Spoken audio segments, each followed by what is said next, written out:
SAP business. What are we? Business education organization, and hosted by Office Expats. This presentation is with Craig Claremont, co-founder of Persists Media and father of 2 teams. Yep. So he must know stuff, economics and nerdy guy. Yeah. Okay, thank you. Let's jump into it. Thanks for that introduction. Thanks everyone for joining. We're going to be talking about the gender wage gap. And it's a really hot topic. Brings up a lot of emotions. It's also very confusing because there's statistics involved and how they're compiled makes a big difference. The other reason it's big is that it affects people in society in a huge way. So I'm very passionate about it. I have 2 daughters, and so how they go into the workforce makes a big effect. We're talking about hundreds of thousands of dollars over a lifetime in earnings on average, and that's just averages.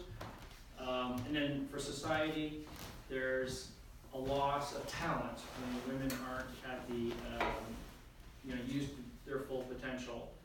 Society loses in terms of better decisions across and management across all types of organizations, be it civics, nonprofits, regular organizations, the military.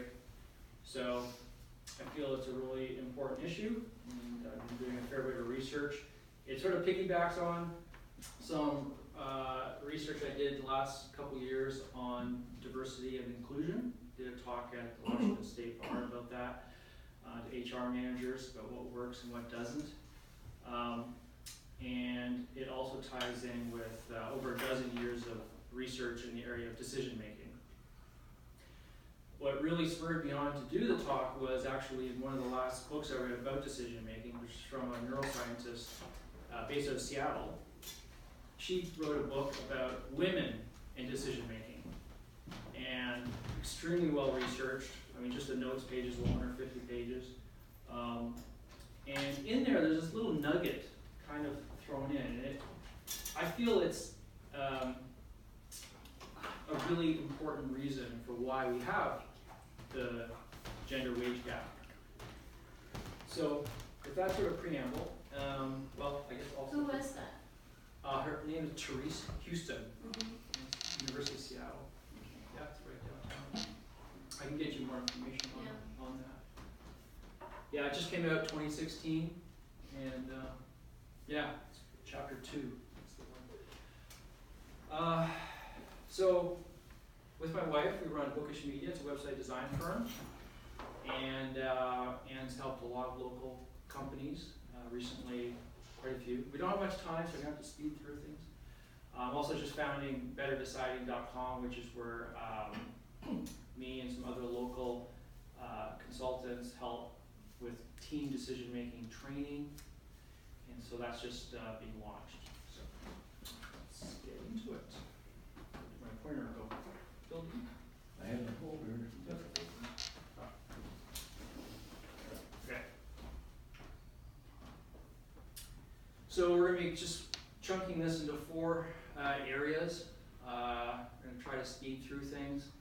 I'm not going to spend a whole lot of time on the actual statistics, assuming people are believers. There is some people still don't believe. But the question in statistics is really,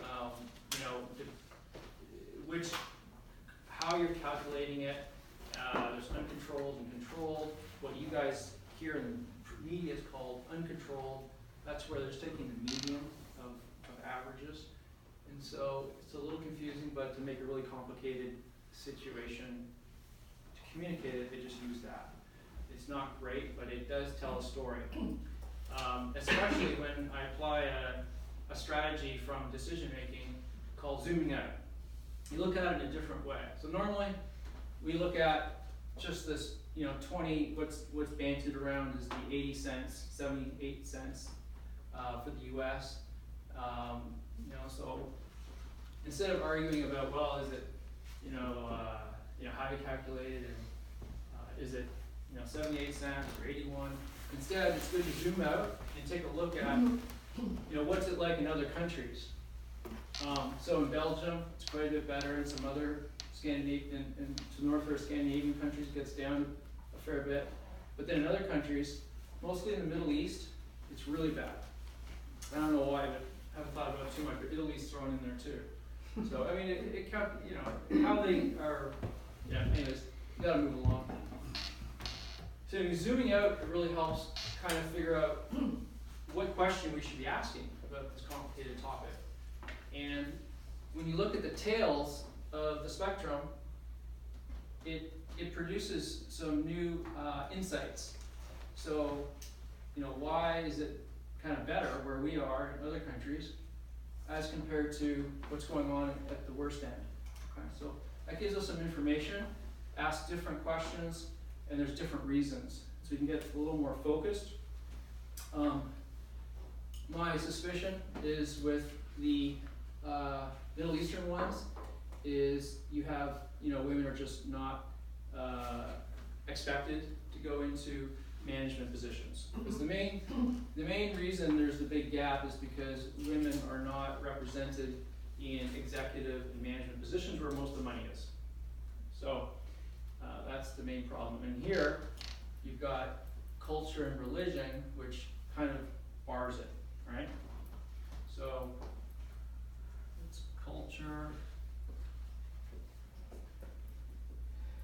religion is probably the main reason. You kind of chalk it up to that. It seems pretty clear. Now, why, even though companies have been trying to reduce this, because they want more women in their organizations, they know that it helps with them making better decisions. They want to fill their pipeline for all the baby boomers that are retiring. So they want more women up there, and they spend a lot of money. It's estimated $90 billion a year trying to get more women and minorities. But the needle doesn't really move very much. It's only changed a couple percentage over the last several years. So, the question is why? They're trying really hard, and presumably these guys might be trying too. But we don't have. So we have culture as well, and that leads to the big insight is there's a lot of little things that contribute to this, but the big insight that I think is something called congruity bias.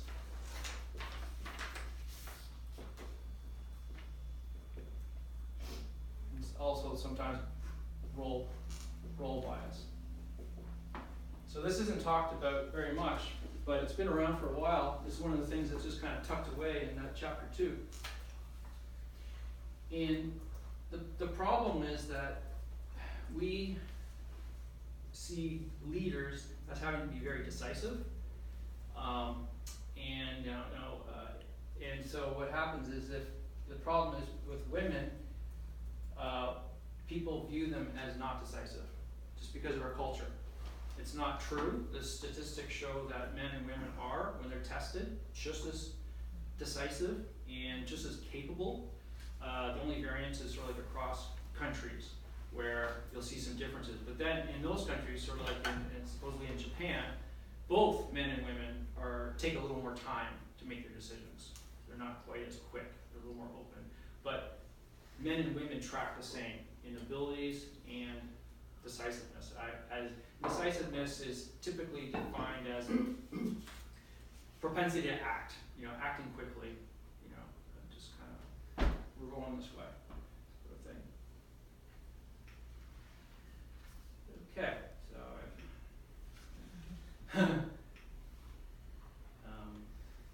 so this is just a little bit of background on interesting research that also tells a story that's different from what you typically see in the press.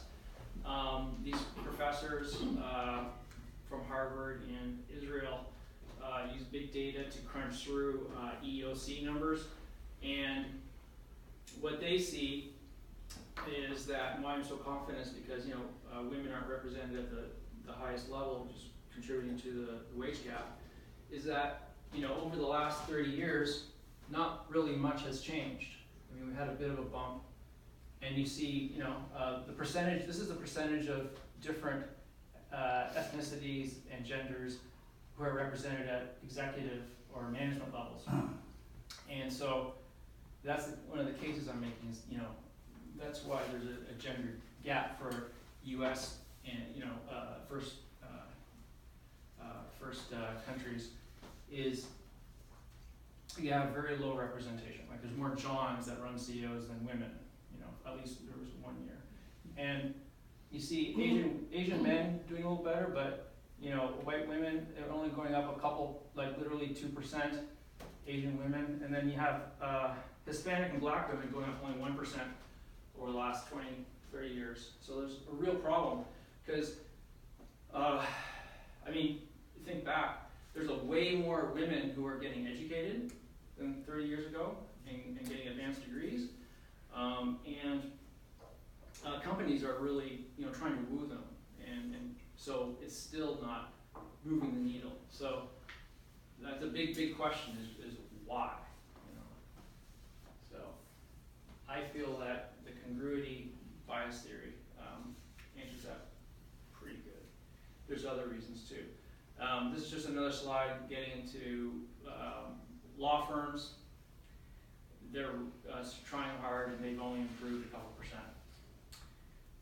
Okay, so getting into why, there are some theories out there, and men, basically complacency, because you see in the news, we think it's getting better because when there is a woman that takes over a big organization, gets a lot of press, and there's these programs, and so they think, oh, it's no big deal, but the reality is it's not changing, and as you can see, as the levels go up, the percentage of women that are represented go down.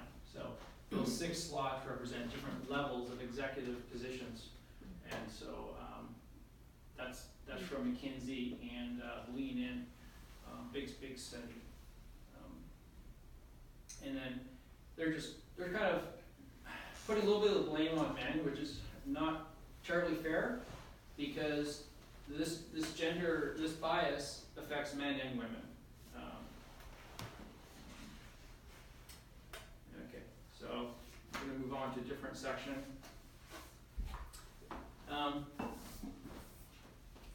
Actually, I want to skip through these for the sake of time.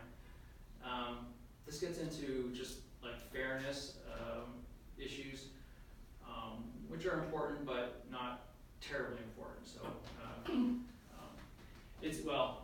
I'll just summarize it. It's important in that when people feel like, even if it's only 2% or 1% off, you have a really bad reaction. If you feel like you've worked the same as your colleague and you get paid a little bit less, even if just a little bit, people get really upset. So it's kind of hardwired into our DNA. It helps keep society in check. In times when we didn't have police and stuff, we kind of had to police ourselves, so it's kind of hardwired into us. And so even if there's people feel like something's a little unfair, they get really bent out of shape. So if you watch, there's a video about monkeys that are, you can YouTube it, that are given a reward. One's given cucumbers instead of a grape, and the one that's given the cucumber, I don't know, I guess they don't like cucumbers as much, just freaks out. It gets so angry, it throws it, it won't even eat it. It's like, it's just going nuts. It's really funny. But it just illustrates how, not even just humans, but all species, it's hardwired into us, so we get really upset. So even if we get it down to 1 or 2%, that's really not good enough. Okay, so that was a summary of that. Okay, so unfortunately, I didn't spend too much time explaining what this congruity bias thing is before getting into how we improve it, how we improve our situation. I guess since our timing is thrown off, we moved. How much time do we have? We can run over. Yeah. We can run over. Yeah. No problem. Okay. So maybe before I jump into ideas for improvement, which are drilling into these three categories for employers, employees, and parents, I'll just kind of step back and take a look at where the source of the problem is, because it's very exciting because nobody's kind of identified it and talked about it, and yet it's a big puzzle.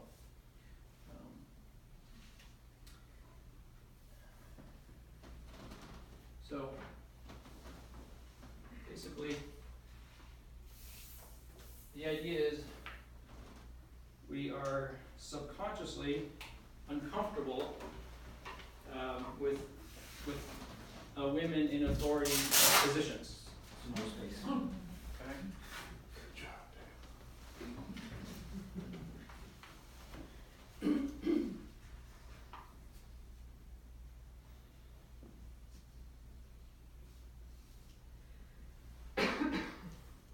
So this affects men and women. It's just a byproduct of the culture we live in. And so that's, where is it from? It's from our media, right? Right, we watch, James Bond, right, over the years. Everyone, it's always, the male making the decision. And so that's just kind of ingrained to us. We've got, the founding fathers, right, to all men. The list goes on and on, right? Attorney bar. Right? Who? Bar. Who? Bar Association. The U.S. Attorney Bar. Oh, VA yeah. bar. So this is linguistic, this is institutional kinds of bias. Yeah, it's just all around us, Yeah. and little kids grow up in it, they see, if there's more superheroes or men, it's just, of course, the old Disney, right? Yeah. Princess. The Bonanza. Yeah, there you go, Bonanza. Dun, dun, dun, dun, dun, dun, dun, dun. All the odors, yeah. Yeah, It's a cultural thing too. So Yeah. Right. right. All over the So- world. So we have this issue, not nearly as much religion as being an issue. In certain parts of the states, you'll see it fluctuates a little bit and it correlates, but the main factor is culture, right? And so because of that, we're uncomfortable with women in authority. So it's a subconscious, that's a big problem. Hey, Craig. Yeah. One thing that in my work life, managed a lot of different people, and there was always this, and this even goes before my time, but there was this perception that women, they were paid less than men because they had, in some cases, not all cases, but they had a spouse at home, so they were making, so their family income was more. So the rationale was, well, we can pay these women less because their husband is presumably making a lot of money or whatever. I don't know. He's bringing home an income, and so that's balancing out their family income as opposed to a guy who is the perceived, whether it's true or not, breadwinner of that family. So And the other thing is that the woman back then, yeah, woman's gonna quit work because she's gonna have kids, children, right? and she's probably gonna stay home. Right. So yeah, whatever. I mean, back when I remember being asked. Really. Yeah. So this is getting into this congruity bias, this is kind of fleshing this out now. Yeah. Sorry, I was a little bit flustered when I wrote this originally. The formal name is role congruity bias. Wow.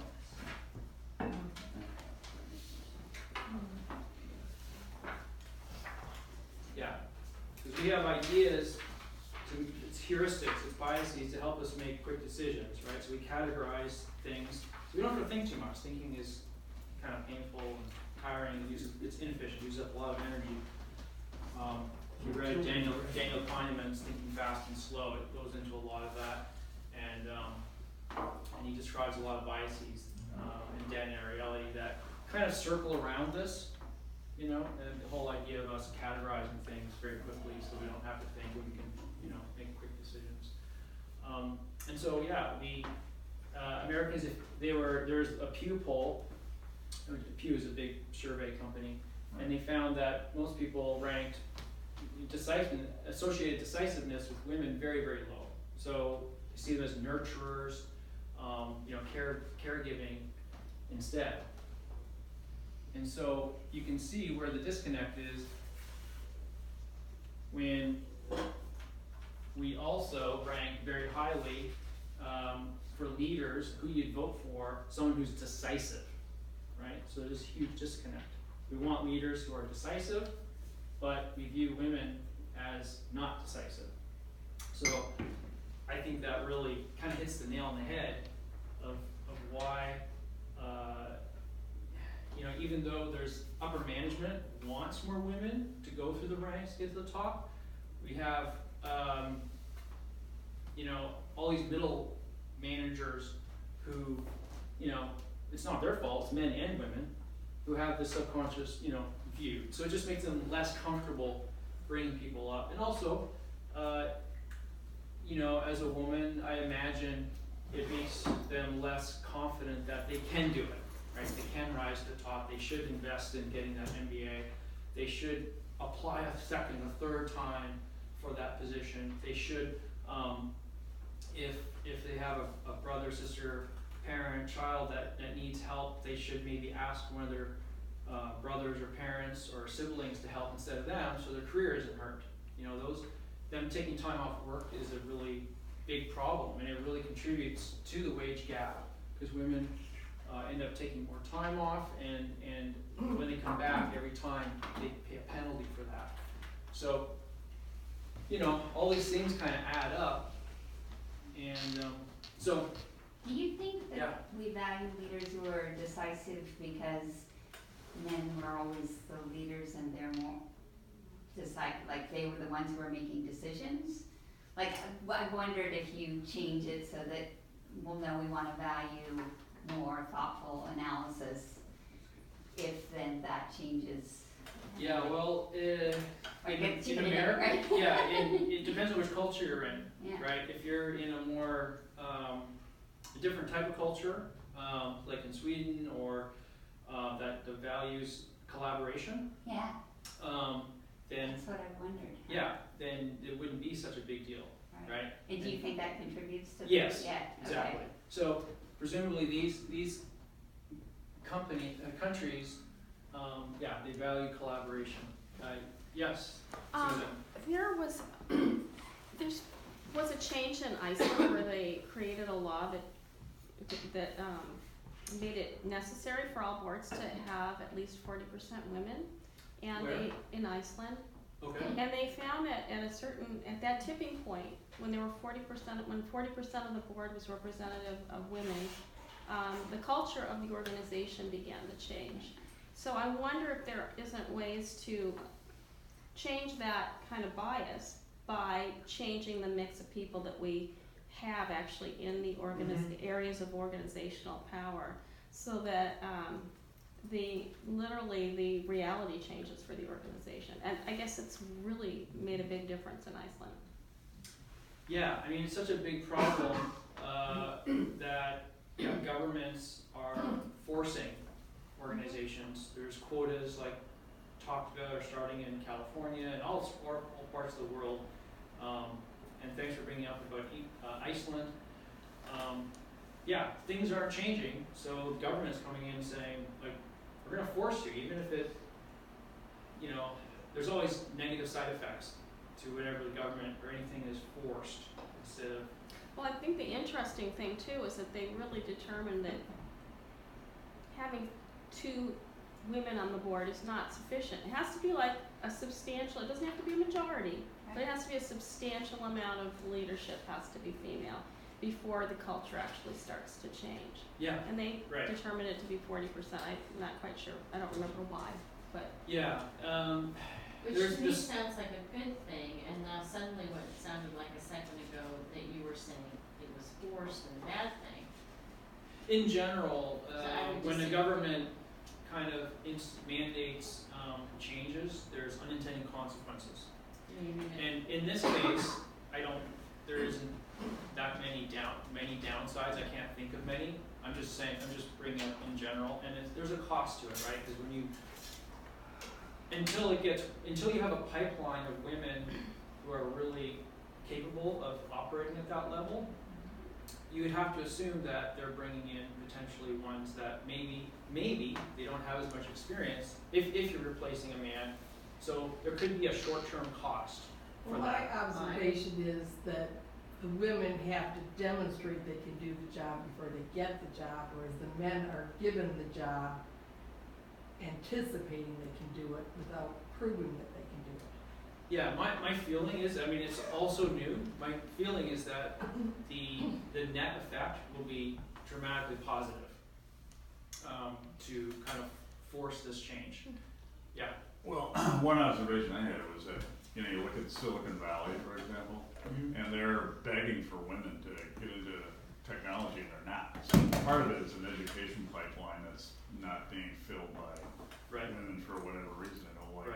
You know, to get into the whole STEM thing is part of it. So I mean, I think there's part of it is an education thing, and part of it is just women aren't given maybe an opportunity to rise to the top. The education thing is getting into what I mentioned before is when they lose hope that, well, everything's run by men, then they don't bother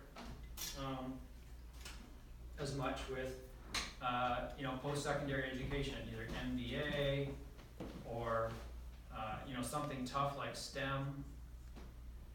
Because I say it's tough because you have to overcome the stigma of it being a boys, thing, and that's something that girls have to overcome, right? It's uncomfortable, and so yeah, that's a great point.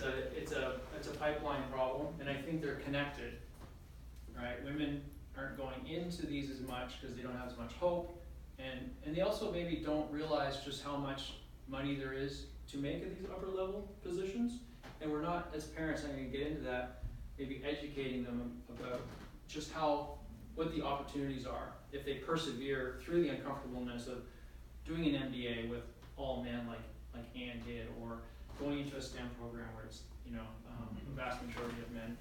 I sort of want to back up a little bit because I'm still concerned when you said that the government forces and you can end up getting someone who's less qualified, and it's almost like that statement completely disqualifies your entire talk, because the point is there are a lot of women who are educated, there are a lot of women who have experience, but they don't get chosen because the perception is they're not going to be good enough. So the reason why we put these forced things in is to give women a chance. I have a little bit of umbrage with I'm glad you brought that up. So, I did say on balance, it's definitely a good thing, and so we should just leave it at that. I definitely, especially knowing, like for the research I have here on diversity and those financial benefits to it, I'm a big proponent of having diverse boards for a number of reasons. It's very good for society, especially if there's a crisis, to have more women on because men will tend to want to appear more manly if they're with other men. That's a subconscious bias that can push them to be more aggressive than they should be. And they also will tend to overreact basically if they feel like they're under threat, whereas women tend to react less dramatically. So it's on balance, it's much better to have a gender balanced board, and that's why Iceland has this quota of 40. So I really should have just left it at that. I was just bringing in the point that, there's, in this case, it's overwhelmingly beneficial that there's going to be more women, even if it's forced, in teams and groups and boards. I'm just bringing up the caveat that whenever a government does something, there's going to be pushback. That's why we don't have the equal rights amendment passed yet. You just have to. So, for example, I have a friend who was working in a Scandinavian country, and because they have such a big forward progressive culture where they're trying to say that women should be also hired and increasing quotas. What's happening though is, because there is a mandate, sometimes the women don't get hired, especially if they're younger, because the laws are so strictly enforced for companies to give a year off for a woman for maternity leave, that they are hesitant in hiring a younger woman because they're worried that she may have a baby and therefore they will have to continue paying for a year. So I think that's what Craig's referring to. Whenever you have a government stepping in and increasing policies, there are workarounds for a business or a company to be like, oh, well, now there's this law in place, and now even though I want to hire this woman, now I'm gonna have to pay her, and she just got married and she just this, and even though they're trying not to bias, as an employer, they probably are biased, even if they want to say it or not, because of the government stepping in and putting laws in place. So it's a transitional issue. One thing we discovered, I ran a company, we had 200 employees, it was a union shop, and what they discovered, we were putting in the Kanban system of manufacturing, and where you really had to observe if there were any errors in the product, and they found the superintendent running the plant, found the production, found that women were more observant than the men. The men wanted to get production through and get the volume up, where they said, wait, that's not right, we have to change it. So they were hiring more women in the area, in certain areas, and in inventory. Interesting. More detail oriented. They're Yes, more Susan? detailed. and that- So getting back to what you were saying earlier about STEM careers, one thing I think also should be addressed is that the things that are traditionally considered to be women's work are always undervalued in terms of pay. So teachers used to be a men's occupation, and it paid better than when it became overwhelmingly populated by female teachers. And that is sort of a trend. Like something pays well, and then when lots of women go into it, suddenly it doesn't pay as well anymore.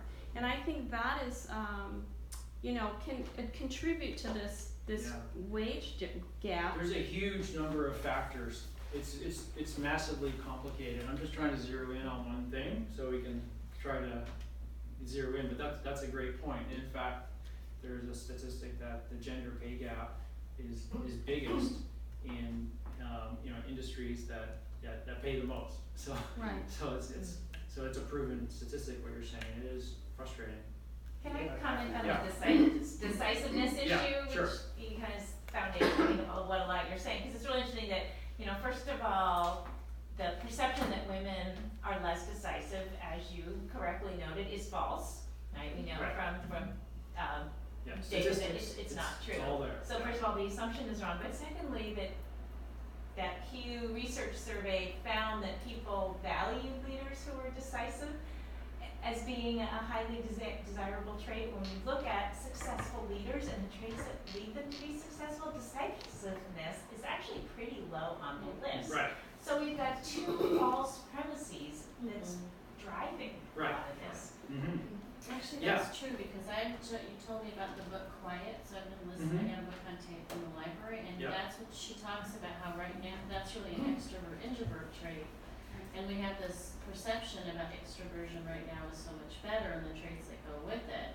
But in reality, a lot of the leaders and people were introverted and had those kinds of qualities. I'm just starting, it's very good, actually. Really Yeah, it's fantastic, by Susan Kane. I recommend it. A lot of the ideas for advice on companies to help introverted people also applies to helping bring in minorities or women.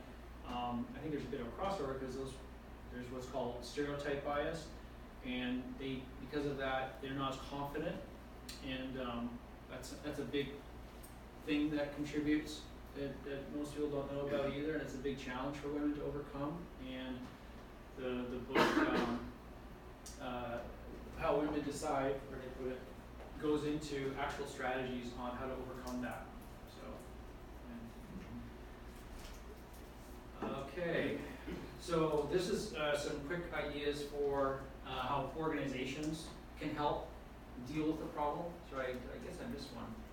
But yeah, address the opportunity gap. That's where they're not really presenting to women as many opportunities, you know, and they're just not making it really clear and encouraging them as much as it could be. So it's a communication issue there. And let's see here. Sorry, I haven't used this very often. So educating their middle managers to be sensitive to what I just referred to before is the stereotype bias, where they have to educate their middle managers that women have this extra challenge that they're dealing with, and to kind of help them, you know, through that, and also educate them again about opportunities, and also educate the middle managers about just how important it is to the organization for its own survivability to have a more holistic and diverse teams. So that's because you know, people have to make it through middle management before they get to the higher paying executive and you know, board levels. And so this is where a lot of women drop out of sheer frustration. And it's a really, and when you are in middle management, it's a tough place to be psychologically for various reasons. So you gotta persist through it before you get through to the higher level positions. Okay, so transparency. Companies really need to make it clear how they pay people.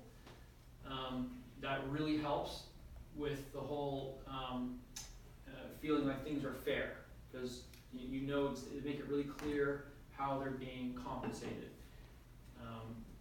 And ideally, everyone knows what everyone else is getting paid, and that's going to translate into people feeling a lot better about their work and staying in it and wanting to not drop out, to start their own business or whatever, and stay with the company and maybe get an extra education. So it helps give them a lot of benefits to pay transparency and organizing that. So That would probably fix it right there, if we had transparency everywhere. Yeah. One Huge. fell swoop. Yeah.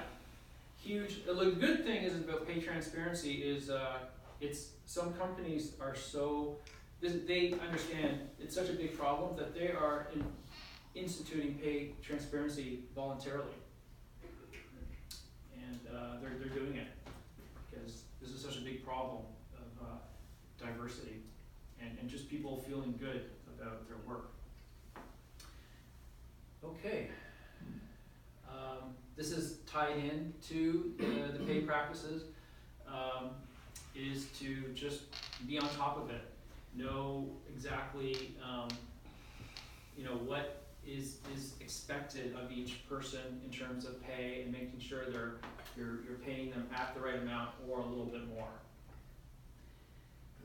Don't they set up, like, all the companies I've worked for, and then we've had pay grades and we had job assignment for whatever the job was, and that had a pay associated with it. It's usually range though. And, well, ours are pretty close. It gets really complicated when you have bonuses, stock, there's so many different variables, and yeah, it gets really, Well, really. yeah, and it depends on whether you're at the senior management level. Yeah, and it all could be that. a 30% variance. And I mean, as someone who used to hire a lot of people, you can play with that too, because you have someone you really want to bring in, but they need more money than their peers are making, so you give them a slightly different title so that you can pay them what you need to pay them to get them. So that structure exists, but in the reality of recruiting people, you end up. And I think it changes by industry too, because in some, you know, labor was not the biggest issue that we had in most of the schools. Yeah.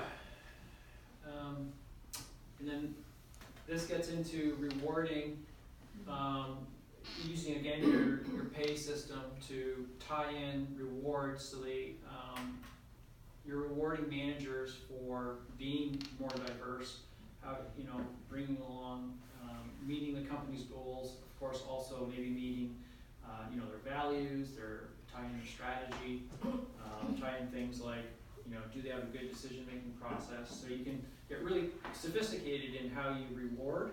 So you have to have a professional set that up, but, rewards make a big difference in adjusting behavior. I already mentioned this, get the data to make sure you're paying at or above market rates. Of course, this is good for men and women. Unfortunately, it's sad, we've had the tax cut and not much has changed, so that's very frustrating for everybody. You're surprised. Yeah, it's disappointing. Okay, and then communicate. Gotta let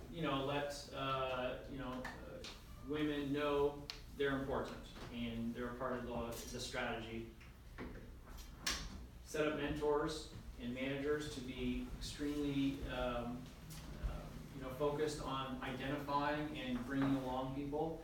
This is proven to make a big difference. So let parents know, men and women, that children they understand they're important. So offer options and make sure they know about them. And so it really makes people feel better because they know the company cares. And ideally there's some flexibility and maybe even some support for employees, women who have to look after a parent or somebody besides even a child, and they're really getting stretched thin. So, yeah. Do companies ever take into account the possibility that, say, in a household where the man actually could do some of the child care activity, take off time for child care? Does that ever get addressed? I don't know.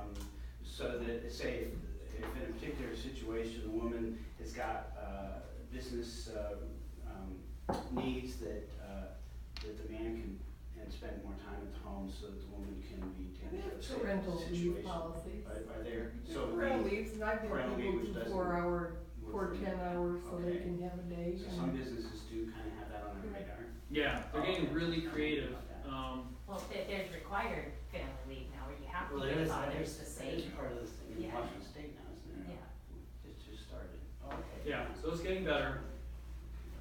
And it used to not cover adoptions, but now a lot of corporate policies do. Oh, like as soon as you adopt a child, then you get time off when it's a birth. Yeah. Yeah. Oh, that's I fun. like doing that. That makes sense. Yeah. Okay, so that's just a really quick run through of ideas for organizations to help attract and get women and get them into, not just work for them, but to get them into the upper levels of management, executive, and the board level. Get them through all those layers so they don't drop out.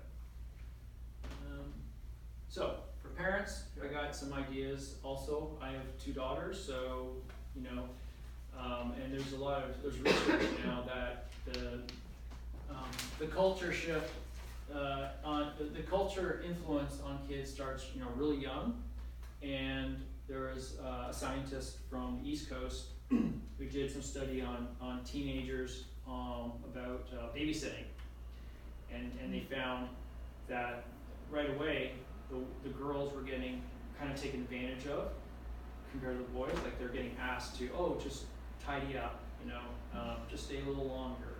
They stay and talk to them afterwards. Whereas the parents behave differently with the boys. Didn't expect them to stay any longer than the hours specified. So unfortunately, the culture starts really young. So to combat this is we can talk to kids about negotiating. One of the problems that scientists found is the girls they had to negotiate more. It was and they weren't as comfortable doing it because they don't talk about money with their friends, I guess, and they just so parents, I think, can help by, you know, talking about it around the dinner table, maybe talk about experiences you're having at work. So, how you do negotiations. You can get them to negotiate little things Yeah. too, that they're buying or selling, and Yeah. have them, sell something on Craigslist and have them Mhm. negotiate with the buyer. Yeah, it's a skill that people have to learn. People take courses in negotiation. It's a big thing. Yeah, I did it. My 11-year-old daughter, I was paying her to help me with something, and she's like, well, how much are you gonna pay me? I'm like, well, how much should I pay you? And then just like sort of cheaply had to stop and think about that, like, how much is my time worth? And Yeah. So getting them doing little jobs early, you know, there's just a lot of things you can do. Right now, there's a lot of pessimism about society, especially on Bainbridge. And so, you know, it seems like as parents, we're always educating them about what's so bad about the world and stuff. And maybe corporations are painted in a bad light. But, you know, we gotta balance that. So point out how you can have joy in a job. You know, it can give you a lot. Or you do well and you make a lot of money. Maybe you don't love the job, but it allows you to do hobbies you love, you know? So, and maybe point out how, you know, organizations, you know, some of them do good for the world, you know? So the kids don't get really turned off their futures and improving themselves for something bigger. Take kids on trips so they see how, you know, cultures are different. Gives them a different perspective on things. And there's some interesting online tools that can help you see that. This is from a Seattle company called Tableau, and the data is actually from another big data HR company also in Seattle, so that's kind of cool. It seems like things are sort of coalescing here. Practice negotiation with them. When I was doing a lot of driving, I got a course on negotiation from the great courses. It's like 20 hours. But there's some chapters in there that are really good for kids too, and it's not that hard. And so, you know, we just kind of pop it in and listen. And the kids want to learn, you know, and they listen. So, watch your language. What that means is make sure, you know, you don't use you know, language that disparages women or implies they can't be a leader, things like that. Yeah. Well, interesting perspective, having studied linguistics and philosophy of language at Syracuse University in the 80s, when Kate Swift came out with the book Handbook of Non-Sexist Writing, which was kind of the classic and the landmark of that period. And it still stands pretty solid today, not only just in writing, but in speaking and communication. Interestingly, as I've watched the media and the press, whether it's conservative or more liberal or progressive, the different sectors of the press, almost across the board, all the press has completely ignored gender accuracy in their language. You still see it today. You still hear it today and even in the British press, even on the BBC. They do a little What do you mean by bit. gender accuracy? Gender accuracy in the sense that if you have a reporter reporting an event, say the first responder who was at the site, he took care of the situation in crisis management, and it turns out the first responder was a woman. So one of the ways linguistically you can address that is give in the emergency situation the first responder on site, they were handling crisis management in a very appropriate manner, and we give them kudos. So you use what we call a singular they, and there's a number of mechanisms you can use. And there are sectors of society who have incorporated that in their language so that it's actually has changed the way people think, because the way we talk, if we change our language, often we change the culture. Yeah. So, but on the whole, that has not happened much. Yeah. And I kind of wonder about that. You know, in terms of I know linguistics. it's a big issue actually in Canada, this whole labeling thing. I'm not sure, I mean, I'm sure it has a little effect, But I'm talking like bigger things, like, you know, telling your boy, oh, man up, you know, and implying that, you know, something, or don't be a wuss, or just, you know, how you talk to your boy, is something to think about as well. So that's what I'm kind of referring to. But, yeah, the whole pronoun thing is a whole other kettle of fish. But it would be good if people, when they're doing a website, so they're doing any business documentation, that they consider that as a part of their writing process. Yeah, I mean, And those I those haven't sources thought are about that. available. Yeah, I'm just trying to Yeah. zero in on what I think are the big, you know, the thing. I'm trying to identify where the big source of the problem is at the bottom, and then come up with ideas for people to start changing it bottom up. You know, and it's nice that there's top down, like mandates for quotas, but it's better if it bubbles up from our own society changes. What do I mean by play fair? We've got about 5 minutes. Yeah, okay. This, what this refers to is when you have kids, there's a study that showed people really coddle their girls on playgrounds, and with boys are not so much. Just, you know, make sure you're even in that. I mean, they get hurt the same, the pain threshold's the same, it's not a difference, you know. If anything, the girls are tougher until a certain age. Even after. Okay, choice of activities. For your kids, think about what they do, like, you know, get them into soccer, ideally something that's gender neutral. Not so much soccer, I guess, but at least with soccer, you know, they're active, they're doing stuff with girls, they're, you know, toughening up. But ideally gender neutral, like go-karting, skydiving, equestrian riding, things like that. There's also drama, chess club, robotics, especially if you're getting into STEM. These, you know, make a big difference. So you imply we can influence what our children Yeah. choose to do. I know. I have experienced that. That'll be the day. Yeah. But sure you can. there is a wonderful example in high school of girls and boys doing sports together, and that's with ultimate frisbee.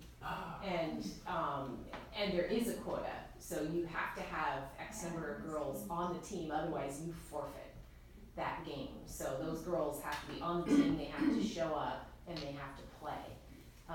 Otherwise, it's dire consequences. That's Right. part of the game. Yeah, and that gets into what Kevin was talking about is girls in the STEM program is, you know, if they're used to competing head to head with boys, then later when they're competing on the academic level and the professional level, it doesn't feel so awkward. You know, so I think I was that's on a co-ed soccer team, and that was a long time ago. And it was mostly about Good. being flexible and running, it wasn't Yeah. about being tough. well, it's just people who I are was the assuming fastest- when I said it wasn't co-ed, but there's anyway, you got to move on. But yeah, that's great. You're on co-ed. Ideally, it is co-ed. But yeah, having what I was referring about is toughness is like our girls do riding, like equestrian show jumping, and I think it has a positive effect because they gotta, you know, get dirty, you know, they fall off, they get hurt, they gotta, you know, get back on, that sort of thing, and I think that's good sort of training for the rough and tumble world of business, you know, because it's, you know, there aren't rules and it can be really rough. Okay, set an example, especially for men, if you have a boy and a girl, you know, how you treat them, like the chores, things like that. Make sure the boy sees you doing housework, you know, just some simple ideas like that. Game night, choose a game that has strategy involved. If a woman is gonna make it to the top, you have to think strategically. You have to make tough choices. And there's games that accentuate that, right? And so I even taught my girls a game about, you know, World War II, and they have to decide what to buy and what not, and they learn what geopolitics and, you know, so that's another way to kind of educate them, get them to think strategically and making tough decisions. Setting boundaries. this whole idea is getting them used to, you know, pushing back, especially if a boy or girl is just not comfortable standing up for themselves. You've got to kind of encourage them, so then they learn to do that. It's tied into negotiations, you know. So just look at that. Talk to them about careers early on. There's tools now for figuring out what might be good for you. And I just went through it for the first time. It's really cool. It actually says all these different jobs I didn't even know about, how much it pays, and it asks questions about like what kind of person you are. And I have a link to it, and it's really, really neat. So yeah, and so it gets them thinking that, hey, you know, there is a future for me that pays quite well, and it matches my personality type. Can you share these? Is that link share these here? links? I suppose what we can do is we can have them put it on the OSEX or the Southern Consent website. We can put some of these links with what they were related to. Yeah. That one on the decision-making program that you talked about, that Mhm. sounded really good, and I think teachers could use those in their classroom. Yeah. Yeah, we can brainstorm which ones to put on, or all of them, and Yeah. what format. Yeah, I'd be happy Okay. to. I already have them in digital, so it's Okay. it's not gonna be too We'll make a hard link sheet. to put them into a format for you. Great. Okay, so it's after 1. I'll just keep powering on, I guess. There's ideas for employees. Obviously, the women. Know your worth. There's tools that you put in the information, and it'll actually tell you how much you should be getting paid. So not making use of that is obviously not very smart. Figure out the whole risk problem, and this ties in with expectations from society. Basically, women have to realize if they make a mistake in a male-dominated industry, they'll actually be judged more harshly. So handling that up front, so you mitigate your risk, is a problem. It works the other way too. So if you're a man and you're working in a woman's industry, and normally it's a woman at the top, and that man makes a big mistake, he'll be judged more harshly. Unfortunately, most businesses would be considered more of a male archetype, right? So that's an extra sort of challenge for women to deal with, so they should educate them on that. And Therese Houston talks about that and provides some strategies for dealing with that, so that's really cool. New research. Handling the double standard of this, the whole decisiveness, and there's a lot of different research on that and advice. A good example of the double standard is with emotions being shown. You can't really, unfortunately, show emotions as much as a man can. Like a good example is Hillary Clinton being kind of raked over the coals for showing some emotion, whereas George Bush and others, when they cry a little bit, they're like, "Oh, he's so sensitive," right? So that's a reality that unfortunately is there, and women have to be on guard with that. And then this one's not terribly exciting. We've already talked about it in other ways. Collaboration. Leslie was talking about this. Oh.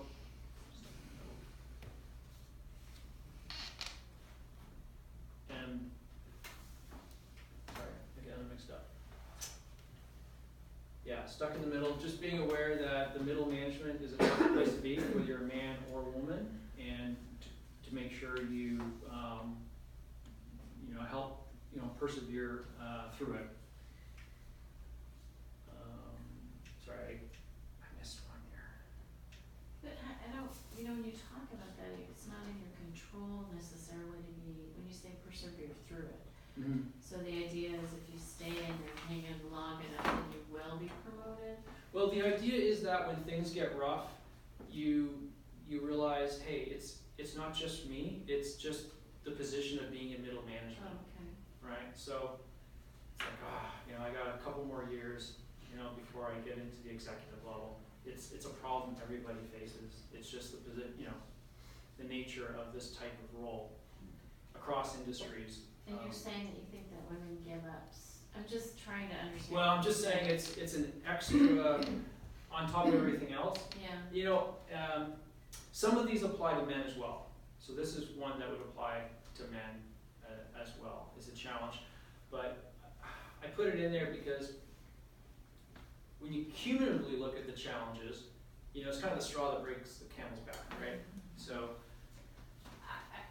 Kellogg, the Northwestern Graduate School of Management, just did a study like 6 months ago on why, it's an MBA school, on why such a smaller percentage of their female MBAs make it to the C-suite than the men do. And they found, and they've studied they looked back at their graduates, and they found that the number one thing was that they dropped out of the workforce before they got there. And, it was a combination of that tough middle management level, demands at home, feeling like, what, I'm just not gonna do this anymore because of all these multiple issues colliding at once. Right, become entrepreneurs and stuff. Yeah, they take a few years off and then they start their own business. right, and that's why companies are freaking out and they're throwing a ton of money at it. They gotta change the culture. Right. I mean, you can't just say fit in, act more like men, Right. man up, push your way through, don't show your emotion. I mean, at some point, we don't really want to run the world like the men have run it. Right. And it's not optimal. It's Right. not It's the men optimal that for run good around the world. decisions. Right, Mhm. right. So these big consulting companies know that, they've done the research, and they've actually quantified the value when there's a greater percentage of women at the upper and minorities in teams, and they've proven through a lot of studies that companies that have made that effort actually outperform financially those who don't. They stay more monoculture. And so, but that's the consultants talking to the top layer, right? Like what you're saying is that you gotta change the middle management and all the other layers underneath to understand that, and that takes time. So that's gonna take time for the understanding of what's good for the organization to filter down. And so that's unfortunately what has to happen is there's kind of an education, and I'm just trying to help, with that education. So that was a great ending, because that kind of hits the nail on the head, right? What you brought up, it ties right back into here, and So this is your wrap up. yeah, that's a great way to end with, is pointing out that the challenges that those women faced from the Kellogg study. They graduate about the same, but then, hey, why don't they make it? They know, the professors know the women are just as talented as the men when they graduate. Maybe They're probably getting better grades. maybe a little more, yeah. Did it show that maybe they were frustrated that people were promoted above them, or, that's not enough. There's reasons why you just say, enough is enough, I can't do this anymore. What is it? I think culturally, as a woman myself, having worked at a top biotech company in the Bay Area, the pressures on women, if you have a home, are still more so on the woman. The woman will be the one who will likely, not always, likely be the one who says, let me take them to the doctors, or let me take the day off to do this. Now there's more, I think more of an equality in marriages, but let's just face it, women tend to feel more guilty. But we also tend to tell them where we're going.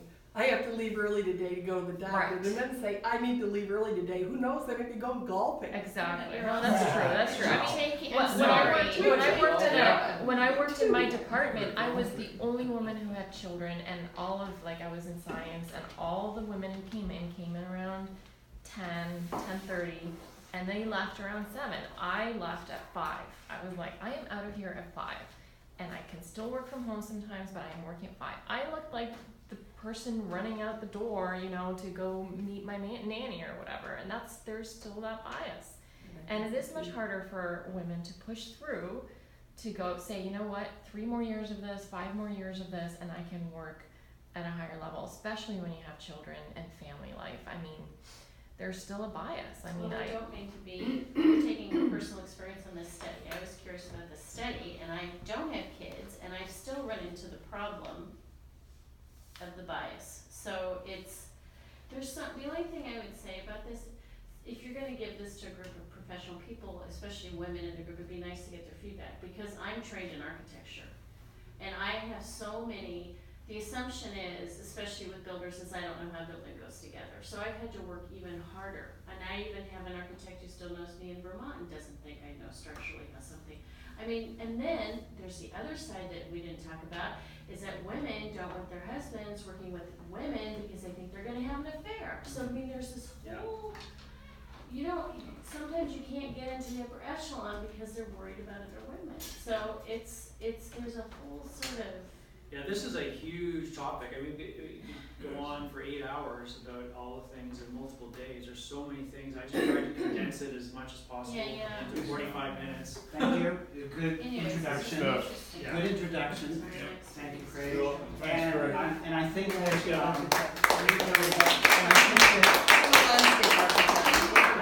we can get one sheet with all those links.